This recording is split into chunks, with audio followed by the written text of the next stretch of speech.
Por que apenas um dos discípulos permaneceu ao lado de Jesus enquanto ele era pregado em uma cruz romana diante de um mundo que desmoronava? Todos os outros, sem exceção, fugiram.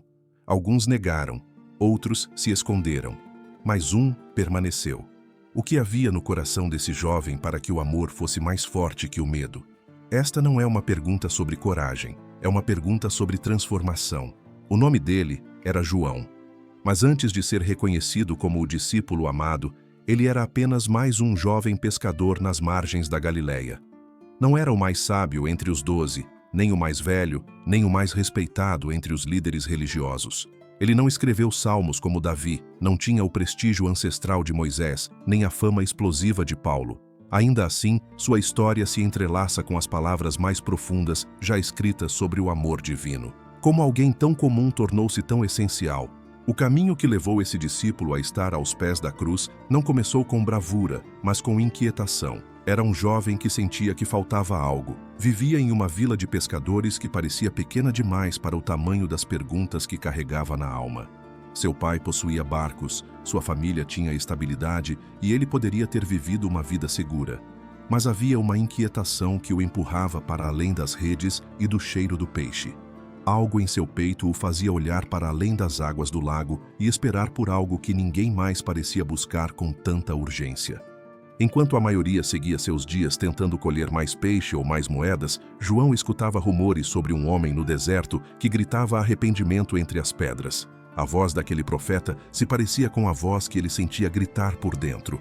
Algo estava para acontecer. Não um movimento político, não um levante contra Roma, mas algo que começaria por dentro das pessoas. João abandonou temporariamente o ofício para seguir esse homem rude, João Batista, e talvez tenha sido a primeira vez em que viu seu próprio desejo ecoar nas palavras de alguém. Mas então, algo ainda mais profundo aconteceu. O Batista apontou para outro homem, sem coroa, sem espada, sem escolta. Eis o Cordeiro de Deus. João ouviu, olhou, e algo dentro dele se partiu e se reorganizou ao mesmo tempo. Aquilo que antes era apenas sede, agora encontrava uma nascente. O que era ausência se tornou direção. João seguiu esse homem, não com perguntas, não com promessas, apenas com passos. Essa decisão singela, silenciosa, quase despercebida pelos demais, seria o início de uma jornada que o transformaria para sempre. João não buscava poder, não buscava notoriedade, mas como todos os humanos, buscava sentido. E ao caminhar com Jesus, ele não apenas encontrou esse sentido, ele o encarnou. Não com discursos, mas com gestos, não com ambições, mas com presença. Ele se tornou íntimo de Cristo. Não apenas o viu operar milagres, mas o viu suar sangue. Não apenas ouviu parábolas, mas escutou segredos. Não apenas esteve presente nas multidões, mas permaneceu nas sombras do Getsêmani. Desde o início, seu olhar parecia captar o que os outros não percebiam. Havia algo de contemplativo em João que o tornava diferente. Onde os outros viam um Messias guerreiro, ele enxergava o servo. Enquanto outros disputavam posições, ele se encostava no peito daquele que lavava pés. A fé de João não era imposta, era absorvida. Era como se sua alma fosse um solo fértil que recebia cada gesto de Jesus como uma semente viva, e a colheita seria abundante. A figura de João, ao longo dos evangelhos, não é a do herói que toma a frente. Ele não lidera a fala, não impõe, mas é sempre aquele que está. Quando todos fogem, ele fica. Quando a dor cala o mundo, ele escuta. Quando a morte parece vencer, ele observa o detalhe. João é a testemunha silenciosa, o que vê e escreve, o que contempla e transmite. Sua presença ao pé da cruz não foi acidental. Foi o ápice de uma jornada silenciosa de fidelidade. O soldado viu pregos e sangue. Maria viu o filho. João viu o amor. Ele entendeu naquele instante que não estava apenas presenciando o fim de uma vida, mas a revelação do que é o amor em sua forma mais pura. A cruz não era o encerramento da história, era o centro da verdade.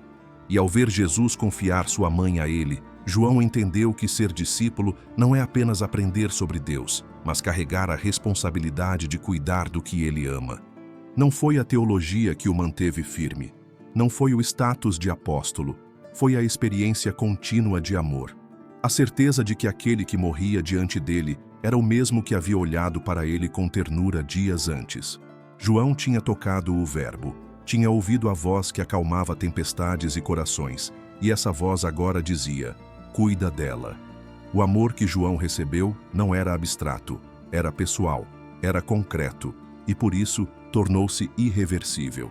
Essa jornada de transformação, de um jovem impulsivo a um ancião que escreveria sobre a eternidade, não foi marcada por façanhas heróicas, mas pela capacidade de permanecer, de não fugir, de crer mesmo sem entender tudo, de permanecer ao lado de quem sofre, de não negar, mesmo quando tudo parecia ruir.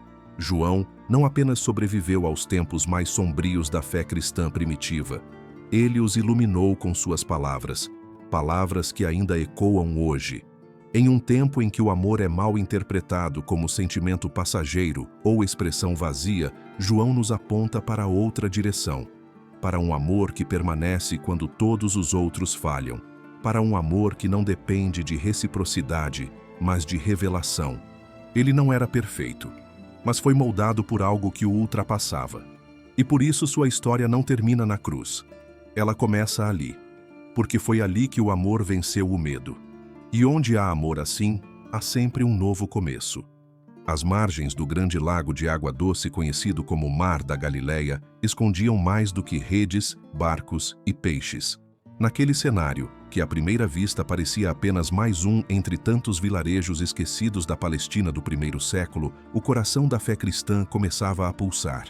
Foi nesse contexto que João cresceu, cercado de tradições judaicas, expectativas messiânicas e uma rotina de trabalho que moldava o corpo desde cedo.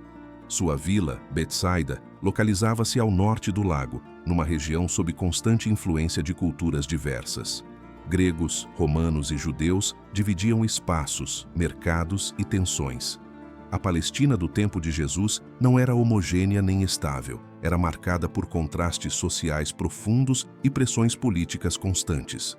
O Império Romano havia dominado a Judéia décadas antes, impondo pesados tributos, presença militar e governadores que pouco respeitavam os costumes locais. Em troca de certa liberdade religiosa, os judeus aceitavam viver sob o jugo de César.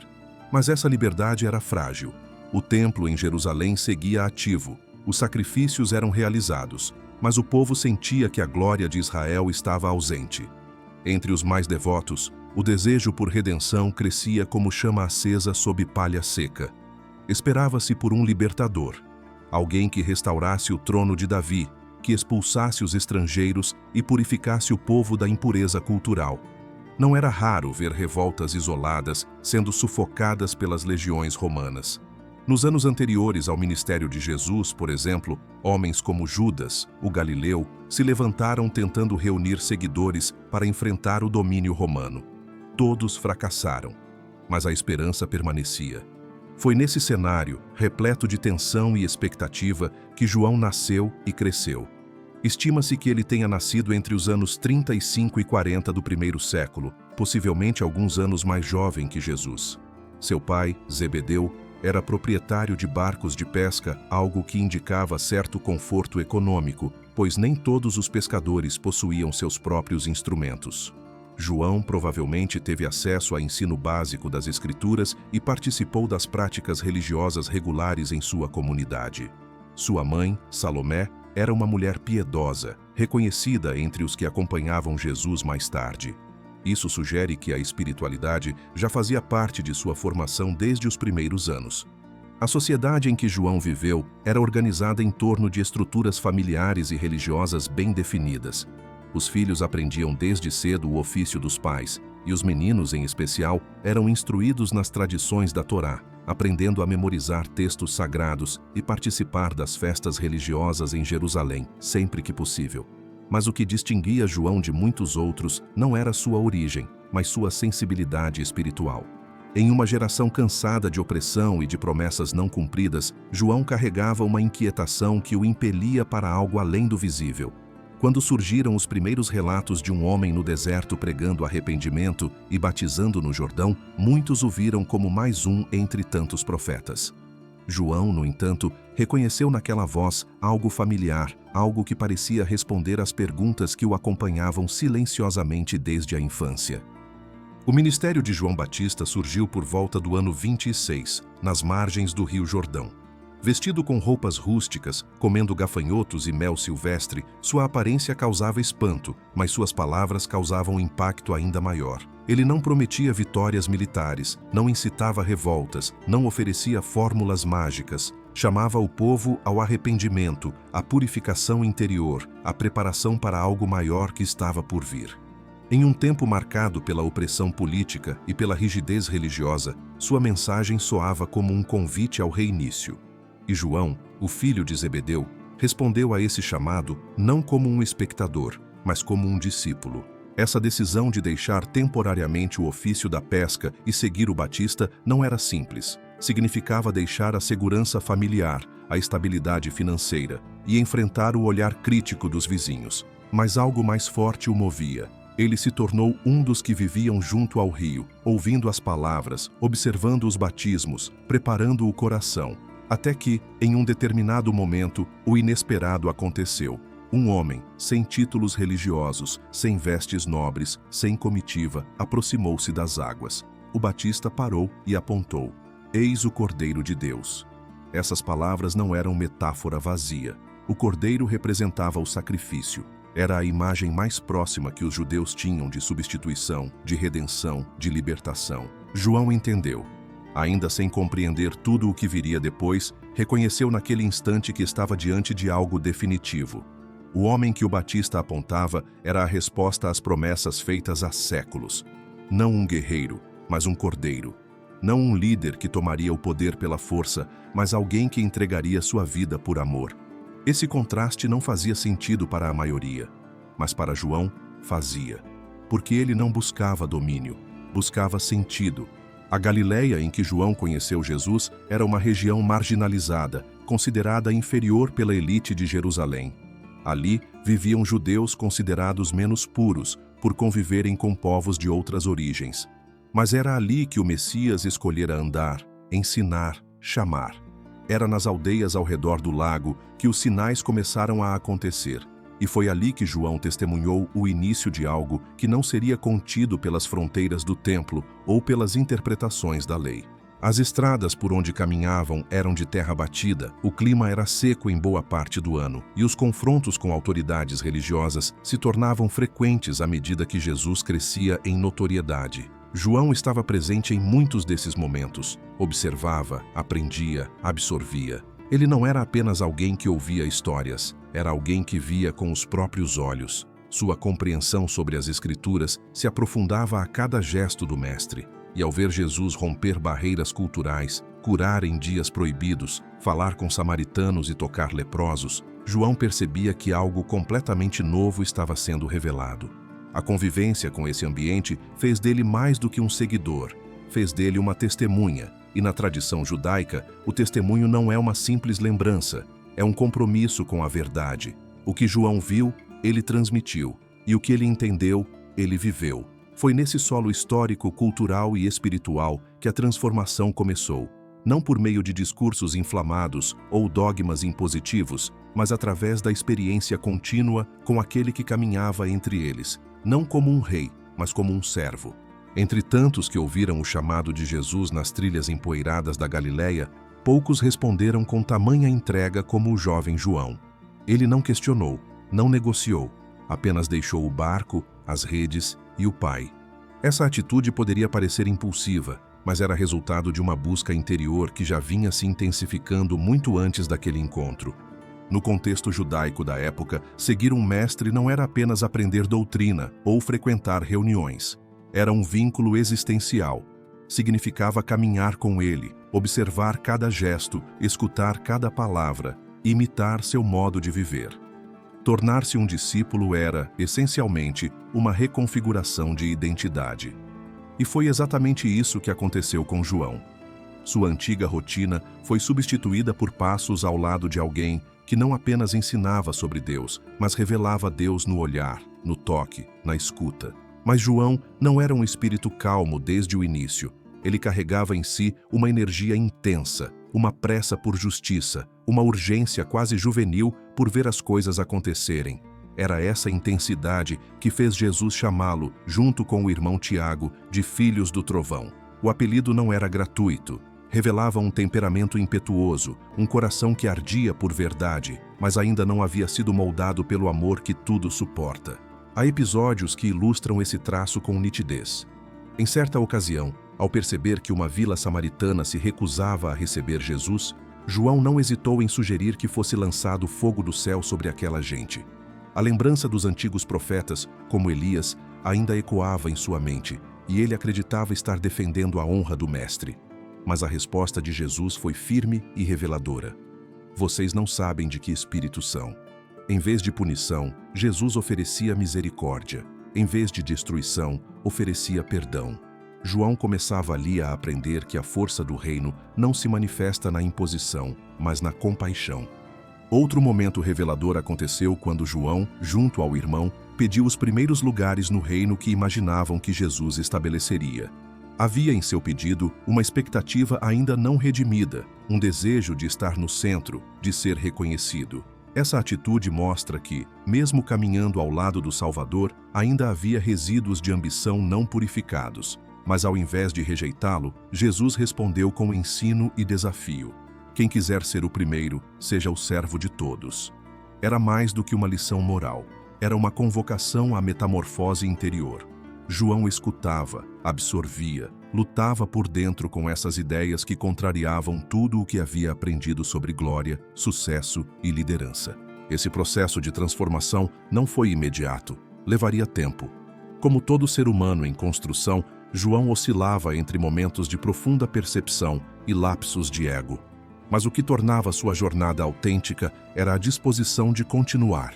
Ele não abandonava, estava sempre presente, mesmo quando não compreendia tudo. Permanecer ao lado de Jesus, dia após dia, foi o que começou a quebrar suas resistências internas e abrir espaço para uma nova forma de ver o mundo. Jesus não escolheu João por ele ser o mais preparado. Não foi pela sabedoria, nem pela maturidade.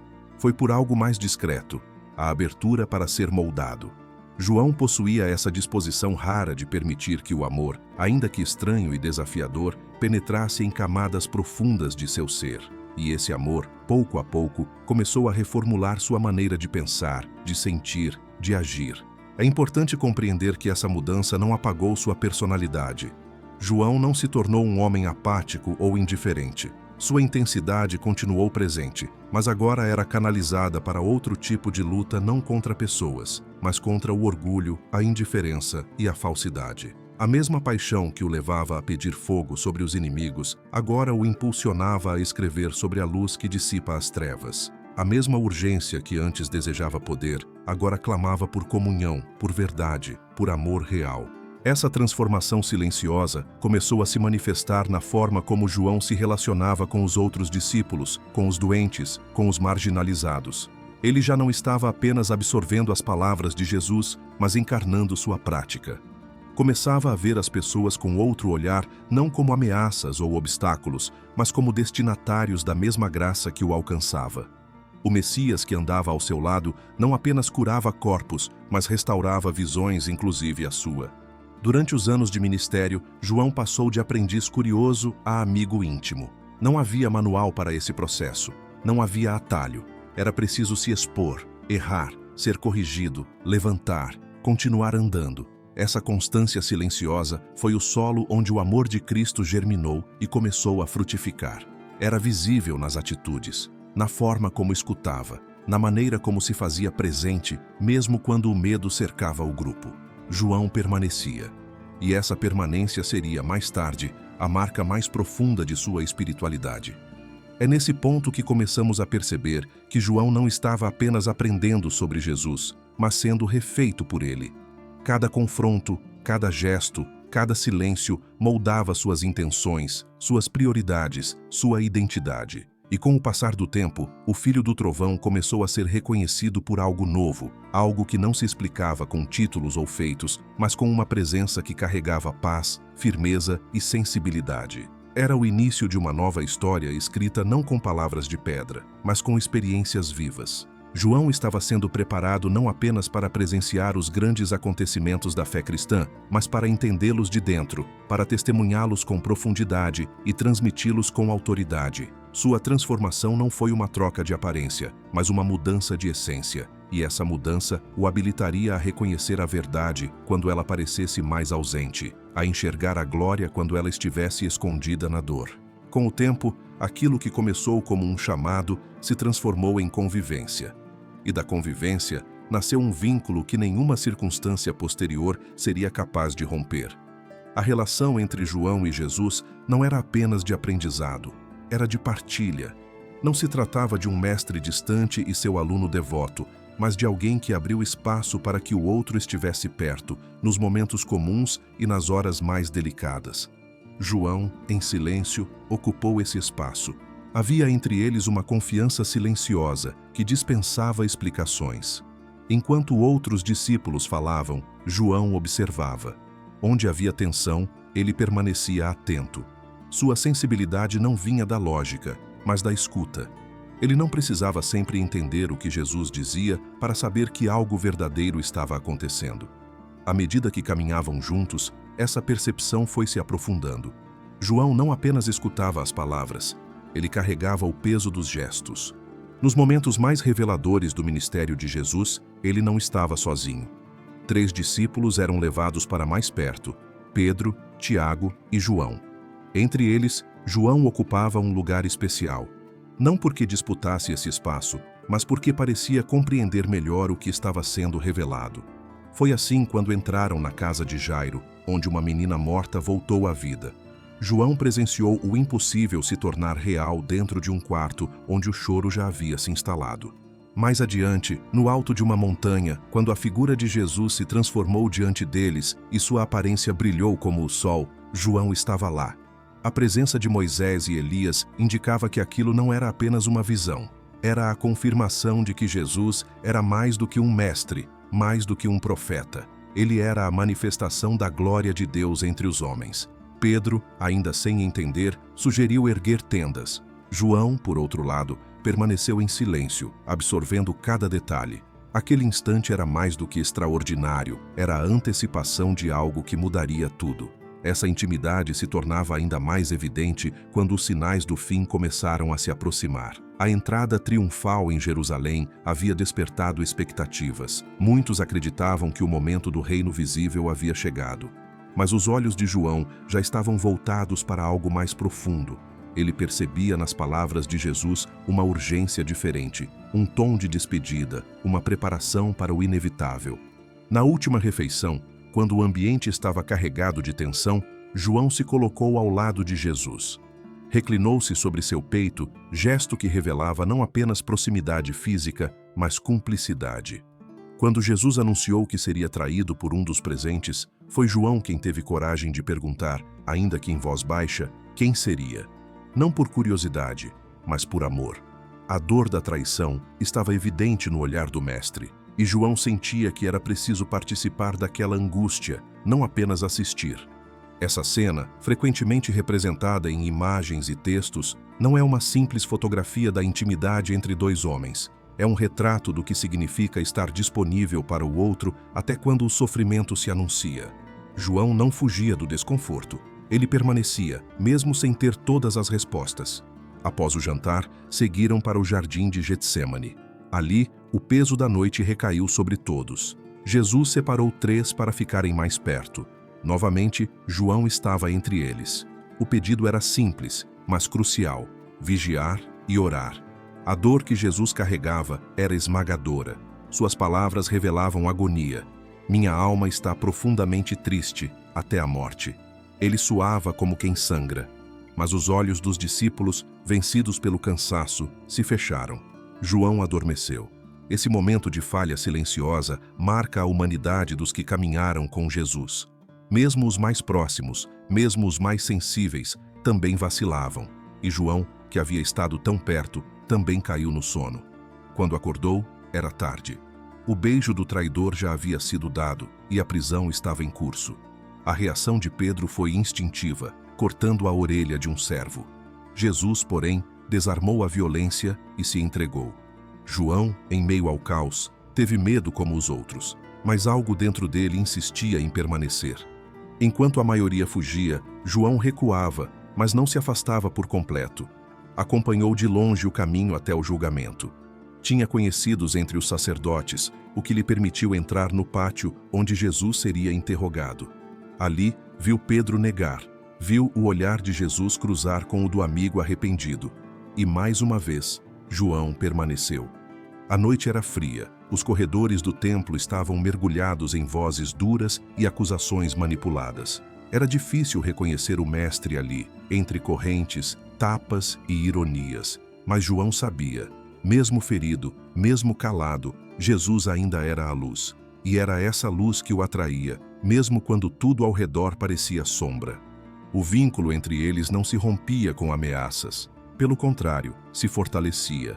João não precisava de provas. Ele não pedia sinais. Sua confiança era uma espécie de entrega silenciosa, que resistia até mesmo quando o aparente fracasso parecia inevitável. E essa disposição de caminhar até os extremos da dor revelava uma fé que não dependia de resultados visíveis, mas de uma certeza forjada na convivência diária. Cada passo a partir dali seria marcado por perda, por silêncio, por ausência. Mas João já havia aprendido que a presença de Jesus não estava limitada à fala ou ao toque. Estava no modo como o amor se manifestava, mesmo quando a esperança parecia ausente. A madrugada arrastava consigo o peso do abandono. Entre gritos desordenados, mentiras arquitetadas e autoridades dissimuladas, Jesus era conduzido como criminoso. João, sem voz nem meios para impedir o que acontecia, seguiu. Não interveio. Não reagiu. Mas não sumiu. Sua presença era discreta, mas firme. Quando todos os outros haviam desaparecido, ele se manteve próximo, ainda que à margem, movido não por coragem no sentido convencional, mas por um amor que não recuava diante da vergonha. Se esse conteúdo está fazendo sentido para você até aqui, escreva Amém nos comentários. Isso ajuda a espalhar a mensagem e também mostra que você está com a gente nessa caminhada. Ao amanhecer, o corpo de Jesus, machucado e humilhado, foi apresentado diante de Pilatos. A multidão, manipulada, clamava por sangue. João viu o que tantos preferiram não encarar, um inocente sendo esmagado por interesses religiosos e políticos. Viu o Messias coberto de feridas, vestido com escárnio, coroado com espinhos, e permaneceu, não com protestos, mas com a integridade de quem se recusa a olhar para o outro lado quando a justiça é traída. Quando a sentença foi finalmente pronunciada, não havia mais espaço para dúvidas. Jesus seria executado. A caminhada até o Gólgota começava. João acompanhou o percurso. As ruas de Jerusalém, que dias antes haviam aclamado o filho de Davi, agora lançavam pedras, insultos e desprezo. Era difícil acreditar que o mesmo povo pudesse se transformar tão rapidamente. Mas ali, entre prantos abafados e zombarias ruidosas, João caminhava, passo a passo, rumo ao lugar da cruz. Não havia multidão de discípulos. Não havia discursos inflamados, nem defesas públicas. Apenas algumas mulheres e João. Aqueles que não tinham mais nada a perder, permaneceram. E foi no alto daquela colina que se revelou com mais clareza quem realmente havia compreendido o coração de Jesus. A fidelidade naquele cenário não era glamourosa, era dura, silenciosa, sofrida. João ficou próximo à cruz o suficiente para ouvir a respiração entrecortada, para ver os espasmos da dor, para perceber no rosto ensanguentado um olhar que ainda amava. E foi ali, naquele momento de máxima vulnerabilidade, que Jesus falou diretamente com ele. Não pediu que registrasse os acontecimentos, não pediu que pregasse no templo, não pediu que escrevesse grandes tratados. Pediu que cuidasse.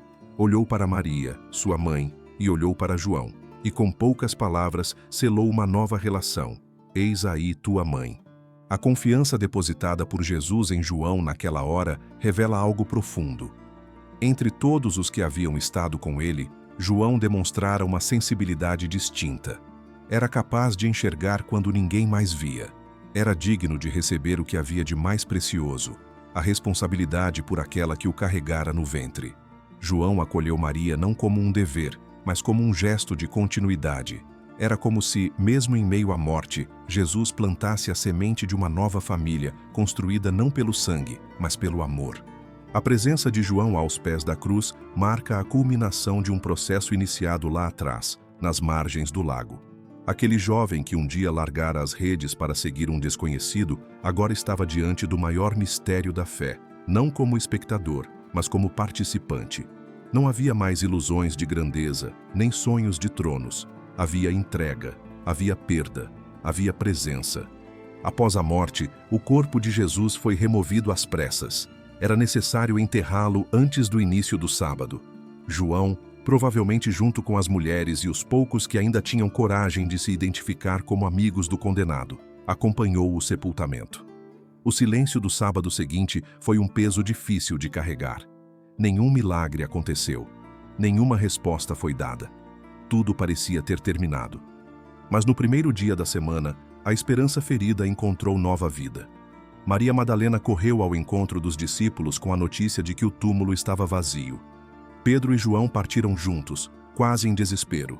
João correu mais rápido. Chegou primeiro, mas não entrou. Esperou. Quando Pedro passou à frente, João o seguiu. Viu as faixas de linho, o pano dobrado, a ausência do corpo. E naquele instante, uma certeza emergiu do fundo da alma. Algo extraordinário havia acontecido. O texto diz apenas que ele viu e creu.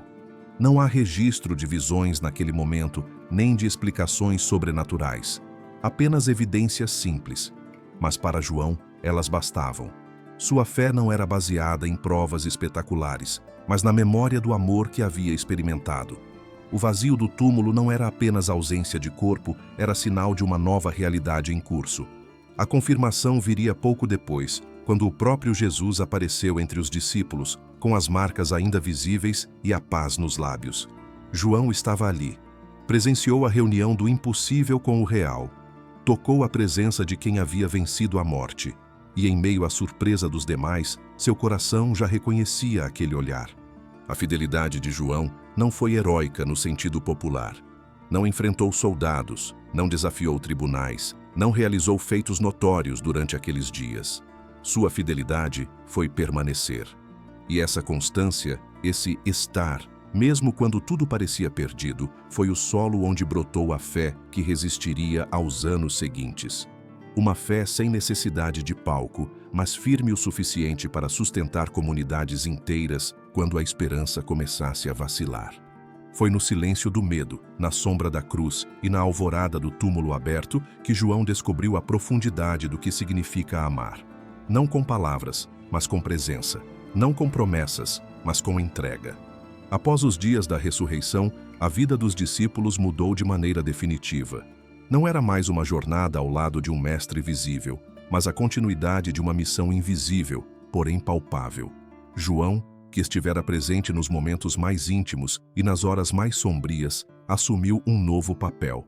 Já não era apenas seguidor, tornara-se guia. Sua voz, antes silenciosa, começou a ecoar entre aqueles que precisavam de direção. Com a ascensão de Jesus, a responsabilidade recaiu sobre os ombros dos que permaneceram.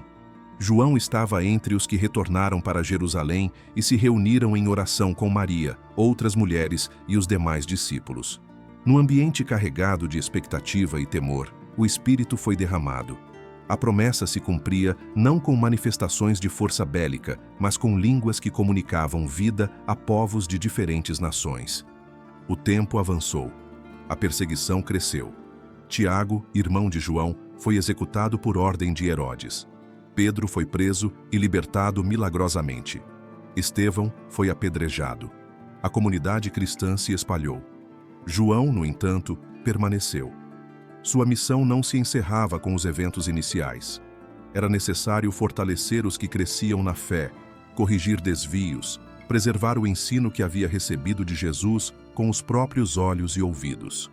Com o passar dos anos, João se estabeleceu em Éfeso, uma das cidades mais influentes da Ásia Menor. Era uma metrópole plural, com templos dedicados a deuses pagãos, centros comerciais movimentados e uma população diversificada. Ali, a fé cristã enfrentava não apenas ameaças externas, mas também confusões internas.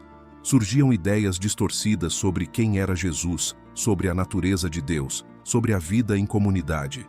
João, agora mais velho, tornou-se uma referência. Não era mais o jovem de olhar inquieto. Era o ancião de fala firme e coração moldado.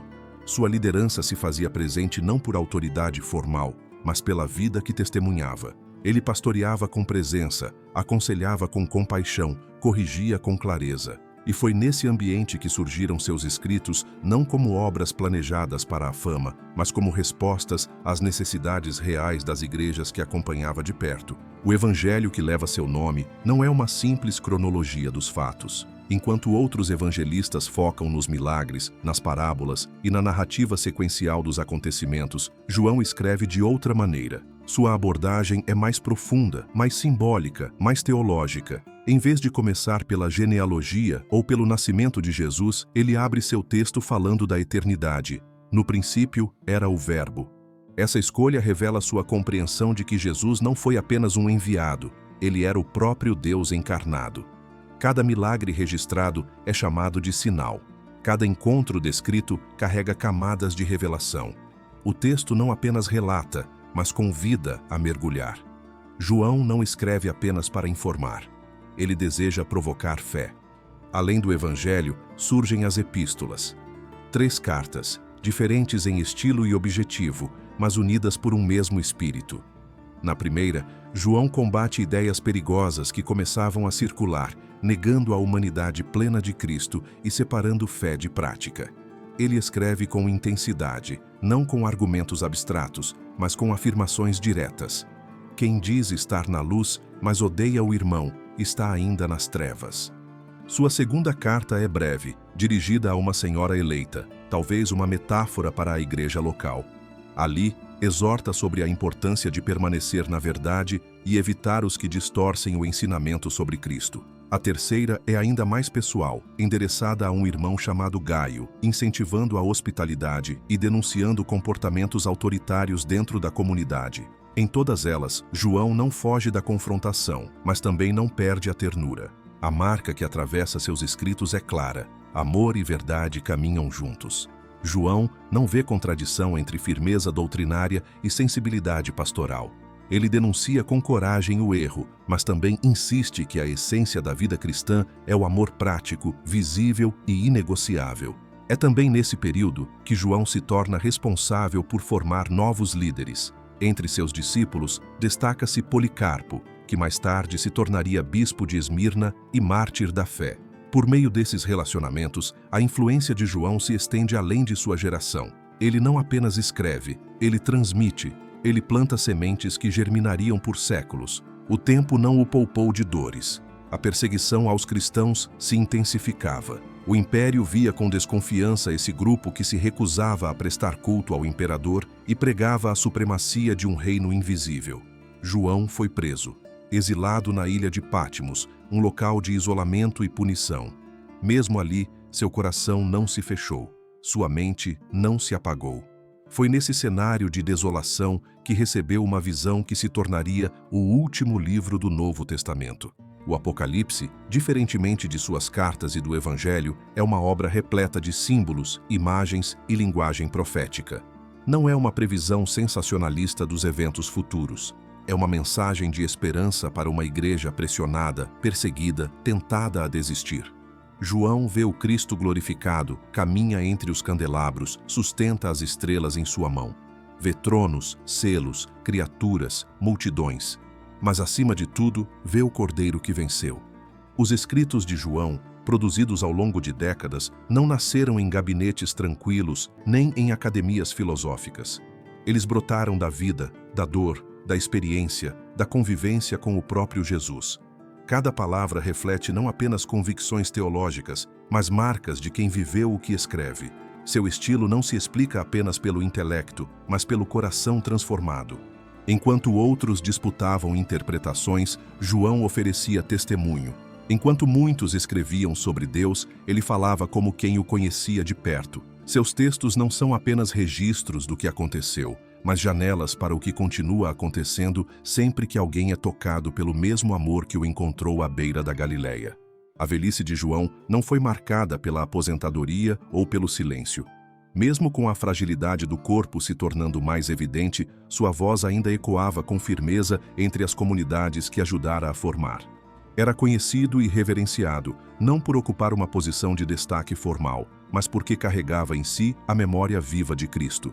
Muitos dos crentes daquela nova geração nunca haviam visto o Senhor, mas podiam ouvir, através de João, o timbre da verdade que atravessava os anos. Nessa fase final de sua vida, João se dedicou com intensidade à preservação da fé. A missão pastoral, que antes consistia em fortalecer os irmãos na esperança e na comunhão, agora exigia também uma atenção rigorosa contra as ameaças internas. O cristianismo começava a se espalhar com mais força pelas cidades do mundo greco-romano, mas esse avanço trazia consigo o risco de deturpações. Surgiam ensinos que distorciam a identidade de Jesus, que minimizavam sua encarnação, que separavam espiritualidade de ética e que prometiam conhecimento especial como caminho exclusivo à salvação. A resposta de João a esse cenário não foi apenas teológica, foi existencial. Ele sabia que combater heresias não exigia apenas bons argumentos, mas uma vida que refletisse a verdade anunciada.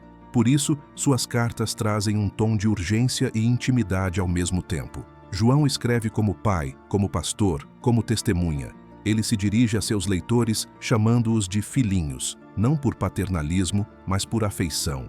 Ele os exorta a permanecer na verdade, a discernir os espíritos, a rejeitar a mentira travestida de revelação. Um dos erros mais perigosos da época era o que hoje se reconhece como uma forma primitiva de gnosticismo. Essa corrente, em suas diversas versões, negava que Jesus tivesse vindo em carne. Acreditava-se que o mundo material era mau e que a salvação vinha por meio de um saber secreto, acessível apenas a alguns. Essa negação da encarnação não era apenas uma divergência doutrinária, era uma afronta ao próprio coração da fé cristã. Se Cristo não veio em carne, sua morte não tem valor redentor. Se não assumiu plenamente a condição humana, não pode ser o mediador entre Deus e os homens. João não hesita. Ele declara que todo espírito que confessa que Jesus Cristo veio em carne é de Deus, e todo espírito que não confessa Jesus não procede de Deus. Não há relativismo em suas palavras. Para ele, negar a humanidade de Cristo é romper com a fé verdadeira. Mas, ao mesmo tempo, João não perde a ternura. Suas cartas são repletas de apelos ao amor mútuo, à comunhão sincera, à prática da justiça como sinal de que alguém realmente conhece a Deus. É nesse ponto que o legado de João se revela ainda mais poderoso. Ele não separa doutrina de conduta. Não há fé autêntica sem amor concreto. Não há ortodoxia verdadeira sem vida transformada. Suas cartas denunciam com clareza aqueles que afirmam conhecer a Deus, mas vivem em ódio, mentira ou egoísmo. Para ele, não é possível caminhar na luz e manter um coração endurecido. A luz de Cristo, quando acolhida, dissolve as sombras do orgulho, da indiferença, da divisão. João insiste: aquele que não ama não conhece a Deus, porque Deus é amor. Essa afirmação, tão simples quanto revolucionária, atravessa séculos como uma espada que separa a aparência de essência. Ao dizer que Deus é amor, João não reduz o divino a um sentimento, mas revela sua natureza mais profunda. O amor, segundo sua compreensão, é mais do que um afeto, é ação, decisão, entrega. E esse amor se manifestou de forma suprema na encarnação, na cruz, na ressurreição. Em um mundo marcado por disputas, vaidades e promessas vazias de salvação, João apontava para um caminho diferente. O verdadeiro conhecimento de Deus não estava restrito a uma elite iluminada, mas acessível a todos que crescem em Jesus e permanecessem em sua palavra. O critério de autenticidade não era a eloquência nem os sinais extraordinários, mas a prática constante do amor. Ao combater as heresias, João não apenas protegia a doutrina, ele protegia a própria identidade da comunidade cristã. Sabia que, se o amor deixasse de ser a marca dos discípulos, tudo se perderia. Por isso, sua insistência era sempre essa: permaneçam. Permaneçam na verdade, permaneçam no amor, permaneçam em Cristo. Essa permanência não era passiva. Era uma escolha diária, sustentada pela fé e alimentada pela lembrança do que ele próprio havia presenciado. E João havia visto tudo, Tinha contemplado a glória de Cristo no monte e sua agonia no jardim. Tinha ouvido suas palavras de vida e suas súplicas de dor. Tinha tocado em suas mãos, sentido sua ausência, experimentado sua presença ressuscitada. Suas cartas não são teorias, são testemunhos. O que ele havia tocado com as próprias mãos, agora compartilhava com os irmãos, para que a comunhão se tornasse completa. Sua preocupação não era apenas manter a ortodoxia, mas preservar o espírito da fé. Sabia que o evangelho podia ser reduzido a uma doutrina fria, a uma moral sem compaixão, a uma prática sem coração. Por isso, insistia em recordar que tudo começa e termina no amor de Deus. Um amor que desceu, que se encarnou, que se doou.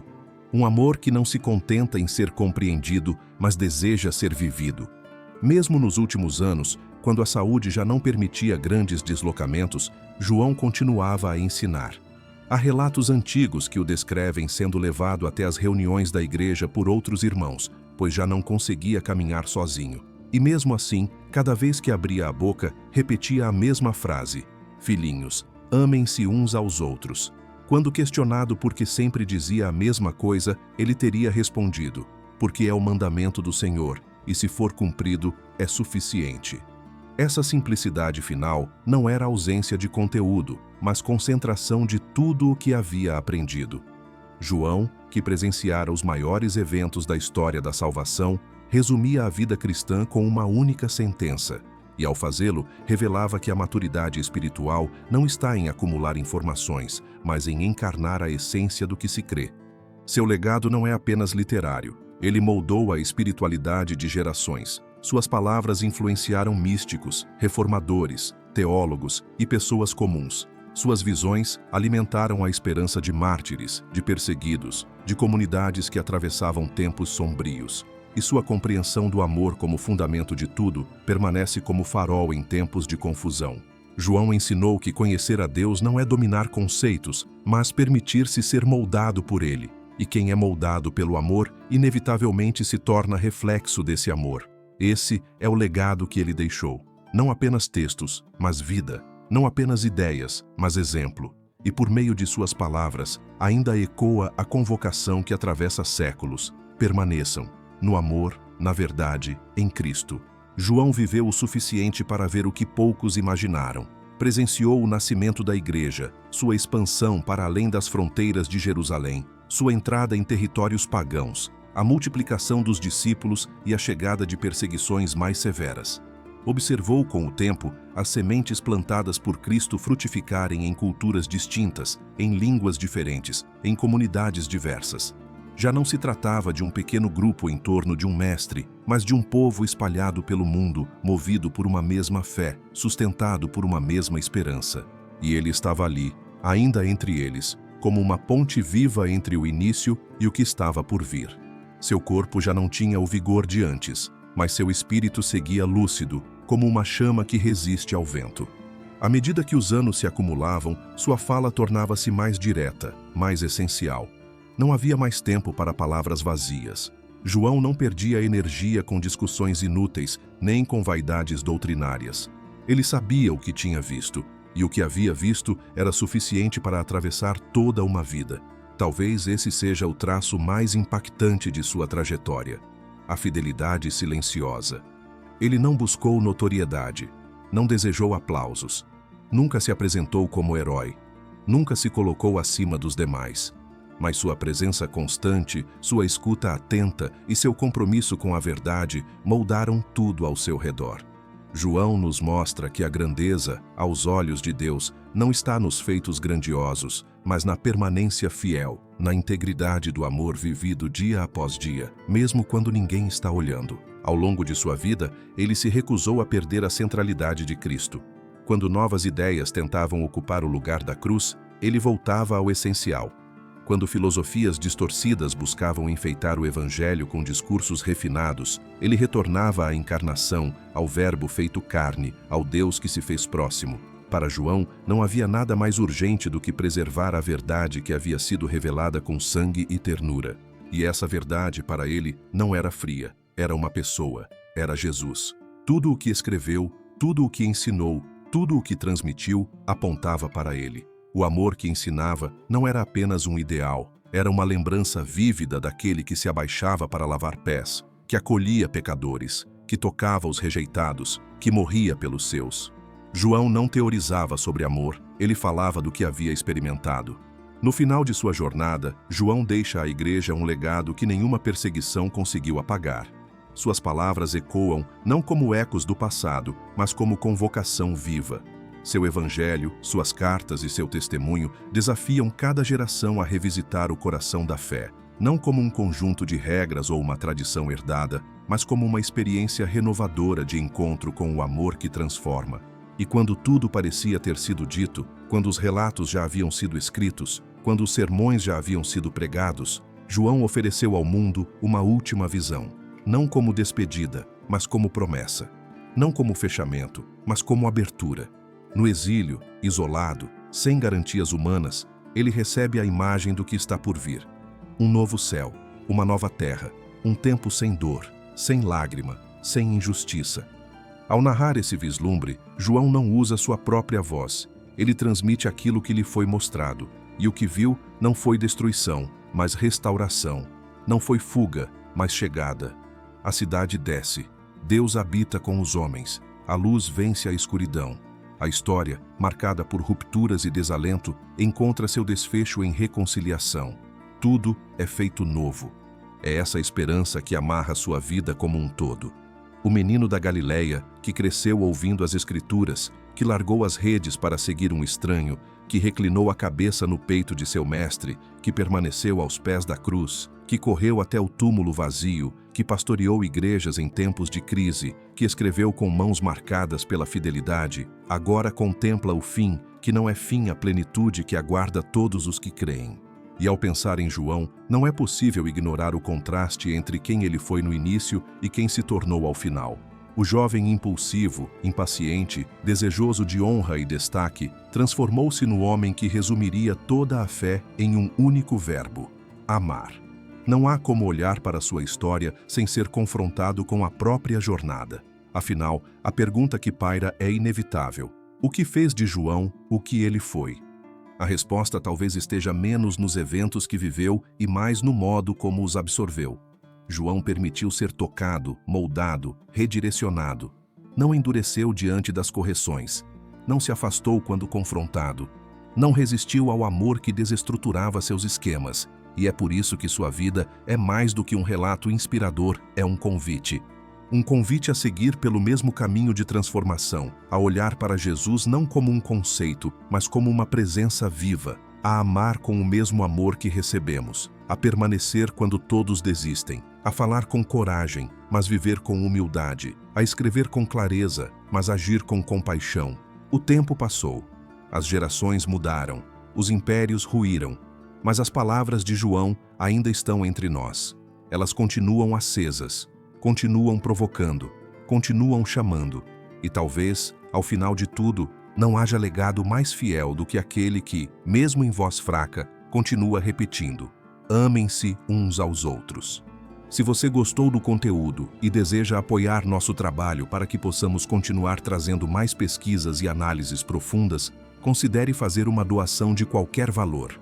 Essa contribuição ajuda diretamente no crescimento do canal e na produção de materiais ainda mais ricos. Muito obrigado pelo seu apoio.